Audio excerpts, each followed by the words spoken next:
What's up, guys? Welcome back to episode 14 of Feed the Beast Interactions.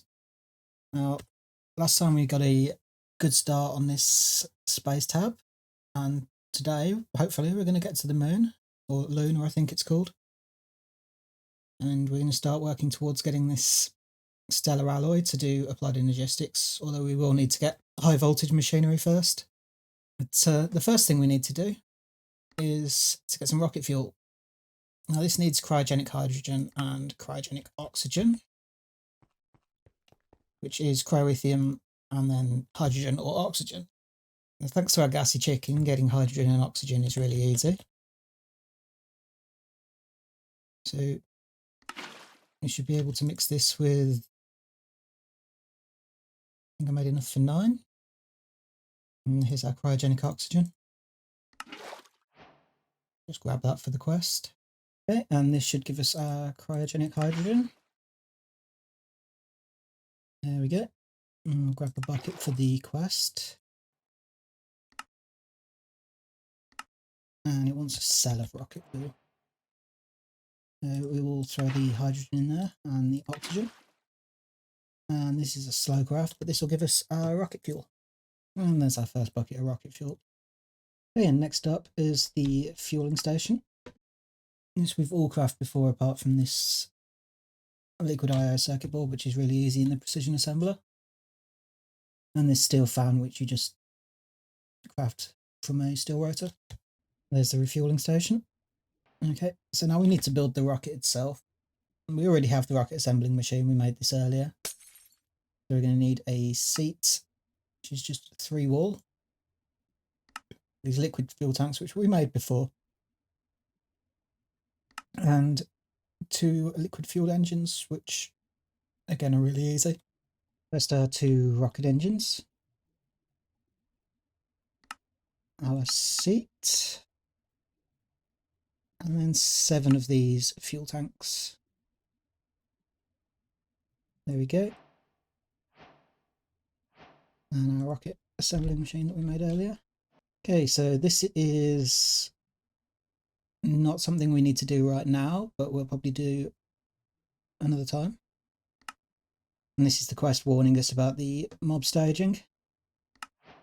We do need this in order to make a peace candle.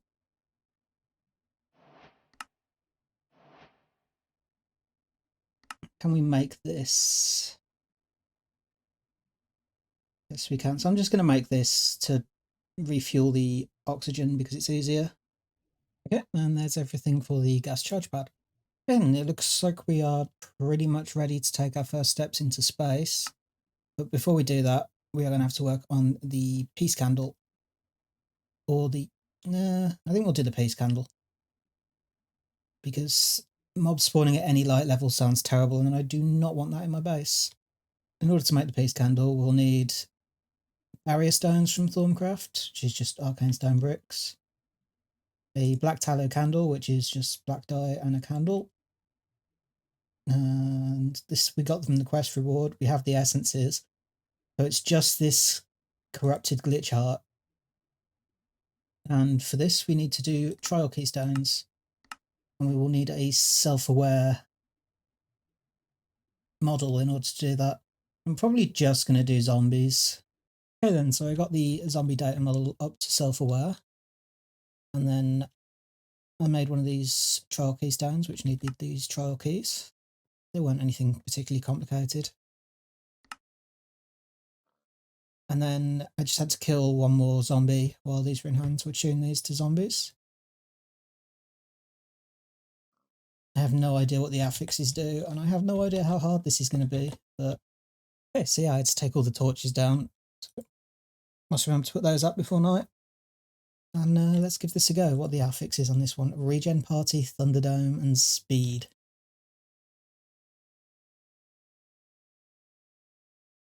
Seven waves.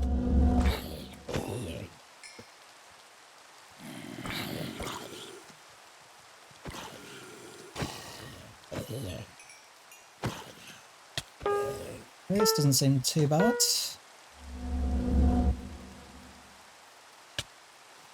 Okay, so this is the last wave. It hasn't really been too much of a problem. The regen affix seems to be just giving me regen effects on the floor. Like that one over there. So I can heal up any damage I take. There are only zombies, so it's not too worrying.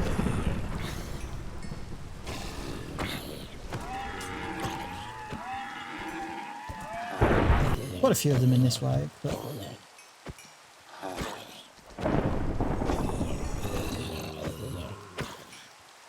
it's clear they're mostly one-shots them if I wait till the right amount of time.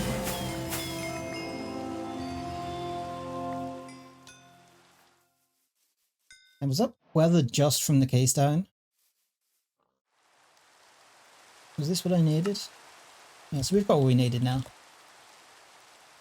Okay, no, it wasn't just from the keystone. That's really weird. And so like I mentioned, we made some small changes to our Thorncraft setup. Made the altar a lot more compact so we could put these stabilizers in. These weren't too hard to craft, but it was mostly just making up a bunch of these arcane mechanisms. The redstone inlays were really easy. And other than that, it was just a really high viz cost to craft in the arcane workbench. So I did have to make the workbench charger. Which again, wasn't anything too difficult. But yeah, this altar now has a stability of 1.9, which I think should be enough to do the peace candle recipe. I also made a couple of these crystals, but that doesn't seem to have really helped out all that much. But if there is any instability, if it does lose some instability, then these should protect it and cast it out as void anyway. So we have the black candle in the middle. And I guess we'll do it like this. And then with any luck, yes, that's plenty. Hopefully I've got enough of the essences. I didn't check beforehand, but I should do. Yeah, there we go.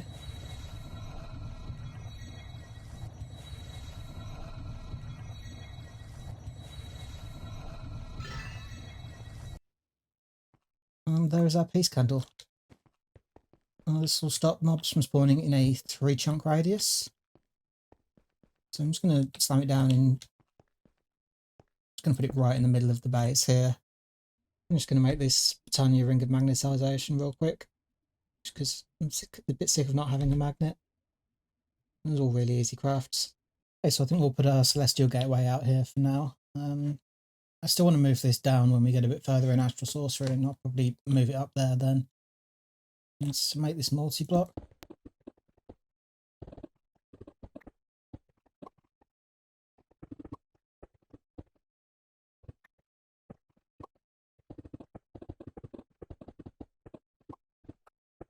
That should be the multi-block. And then one of these should be named home. And you just name these in the anvil. And we put it in the middle there. We don't have any other destinations to go to right now, so we can't see anything. And now we're back in the Void World. It's been a while since we've been here, but Luna is actually the moon of the Void World, not the Overworld. I've built out this platform for us. And I'm going to raise the launch pad up by 1, just so if we need to mine it, we can do. Okay, so I got it to recognise the launch pad now. And we're just going to launch up just a platform for our space station. We'll build a bit bigger up there. But I think it has to fit on the launch pad, and I don't really want to make more of these blocks right now. So then inside the space station assembler, we put the satellite bay and the ID chip, and it's powered. So we should be able to scan it and then build it. And this gives us our space station container and the ID chip. Next up is building the rocket. So I've replaced the satellite assembling machine with this rocket assembling machine. And just power that really quick. And I've just built out the rocket on the launch pad. Rockets on the bottom, obviously, the tanks, and then the guidance computer in the seat. And we should be able to scan this now. And then click build.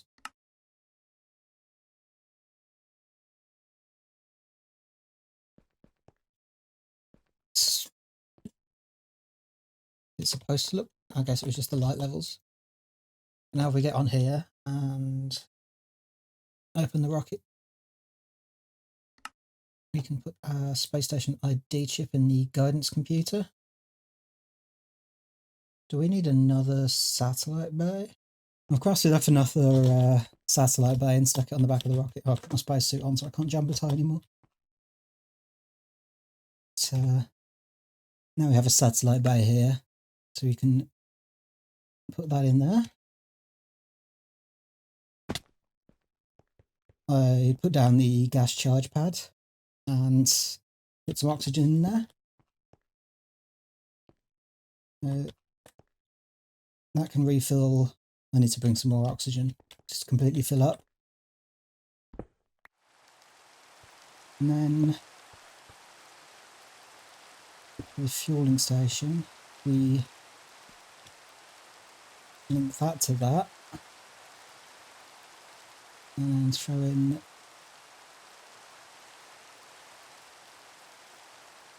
doesn't like that. Don't mind those though. While I'm back at the base, just to put the rocket fuel in something that I can actually put into the rocket. Before we get to the space quest, we're actually supposed to have done the H3H.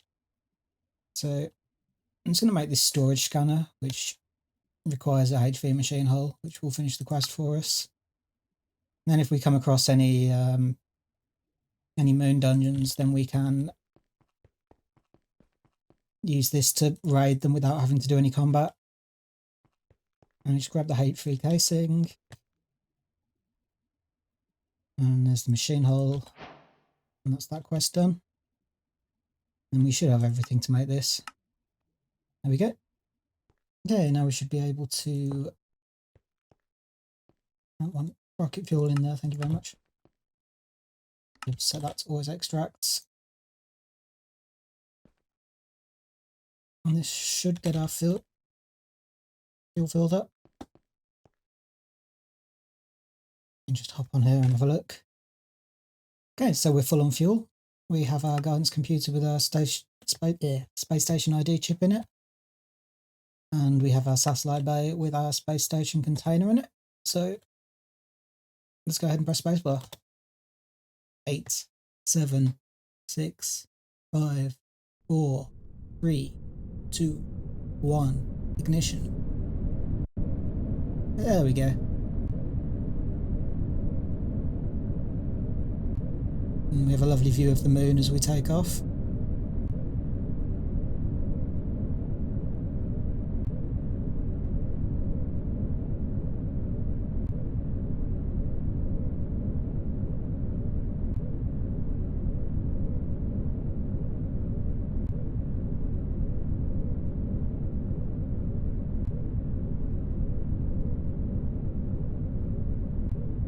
It's a little weird taking off from the void world because instead of seeing a planet, you just see this big black expanse.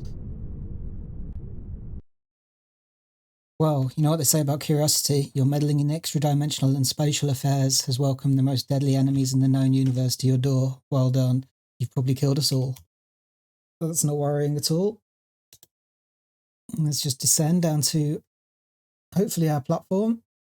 There we go, slowing down.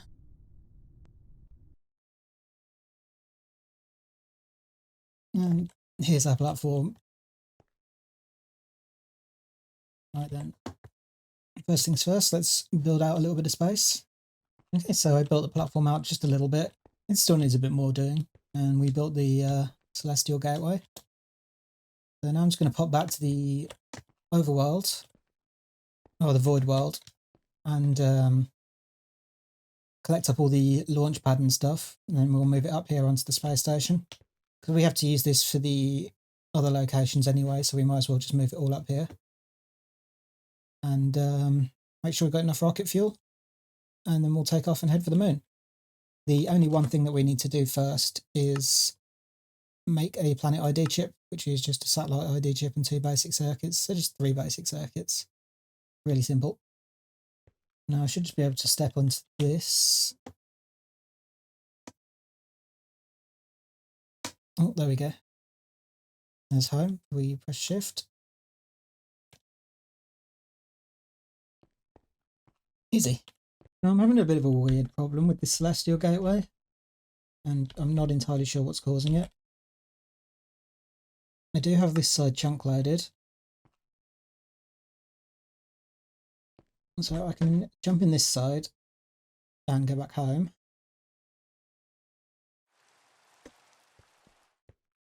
There's open sky above this one, and this one is also chunk loaded.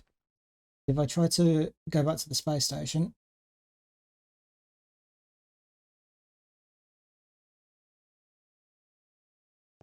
it just won't let me do it. It just constantly sits here in this like loop of zooming me in. So I'm getting around this by using advanced rocketry just to teleport to the dimension and then teleport to the station. Now, I'm guessing I'm going to use that for a workaround for now, but I have no idea what's causing that. Okay, so I actually seem to have fixed the problem. I picked up I think it was the guidance computer for disassembling the rocket, and I got this message saying that I unlocked access to space and Luna. I'm not sure why I didn't unlock that when we landed, and I had to like actually destroy the guidance computer to get it, but now this gateway seems to be working. I guess I was for some reason locked out of access to the moon. Yeah, so I made up some more rocket fuel and put that into the rocket. I'll just take one of these with me. And we have set a destination for Luna, just to double check. Set to Luna. Just select destination and then Luna. And we are fueled. I have oxygen, so let's go. Okay, so here we are at the moon. I don't see my ship, which is a little worrying, but let's descend. I may actually be a little bit bugged out because my coordinates aren't changing and my view isn't changing, but apparently we are on the planet. Maybe it'll fix if I get off the rocket. I don't seem to be able to get off the rocket. I guess I'll just have to relog real quick. Okay, thankfully we are safely on the moon. This is the dark side of the moon by the looks of it. First things first, let's get the Celestial Gateway down. There we go, and we have a home and a space station. Okay, so there's a few things that I want here. We just look at the space tub. I need to get some moon turf. I don't know if we can make it from this dark side moon turf or not.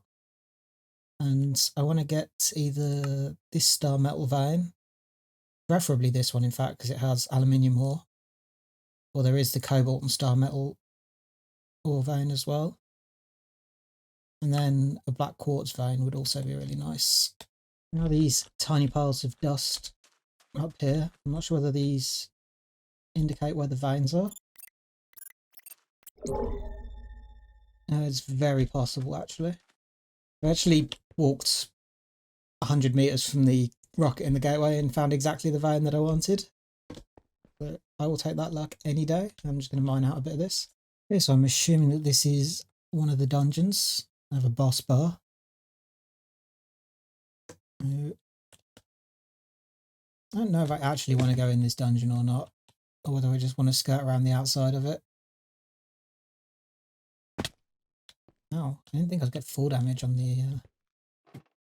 I'm going to pop down and just have a look and see. Okay, so I dipped out of the dungeon because it was getting a little bit hectic in there. I've dug back underneath it, and now I'm just stealing the loot with the storage scanner. The range isn't too high, it's only 20 blocks, so I'll have to move it a few times. Well, I think we're good for a first trip to the moon, and we can get back with the Astral Sorcery platform. This descent's a little bit glitchy. And then from here we can just take the gateway back home.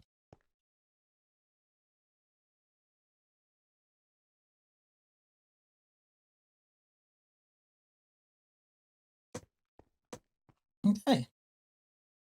So I've thrown a bunch of the loot we got from the dungeon into this chest. There was nothing like super good. Titanium's pretty nice. Aluminium's not bad. I don't know how well these work in this version. I didn't know they were craftable. They're not craftable. Got some Thorn Crash treasures though, and some preserved curiosities, which is always nice. The constellation paper. Bunch of nocturnal powder. And other than that, just some enchanted items. We did also get this Sky Cauldron blueprint as well, which is a multi-block. It's used for improving crystals up to max and also repairing primordial pearls, charged draconium. It's got a few uses, it seems. So I think I'm going to leave this episode here for today. We got an absolute bunch done going to the moon and checking out that dungeon. And we've got Star Metal Ore now, which lets us continue with Astral Sorcery. I think next episode we're going to push high voltage power. So I think we'll start off with using steam, but then transition as soon as we get to high voltage over to making the best oil that we can, or the best diesel that we can. So I think you need high voltage, yeah, to make this cetane boosted diesel. And then you can use that to make infused nitro diesel. Also, once we get up to high voltage, we will be able to get applied energistics started, which will be a blessing. And we'll really be able to get some automation going. So yeah, thanks for watching everyone. Leave any comments you've got down below, feedback, suggestions, etc. I hope you enjoyed the episode, and I look forward to seeing you next time. Bye bye.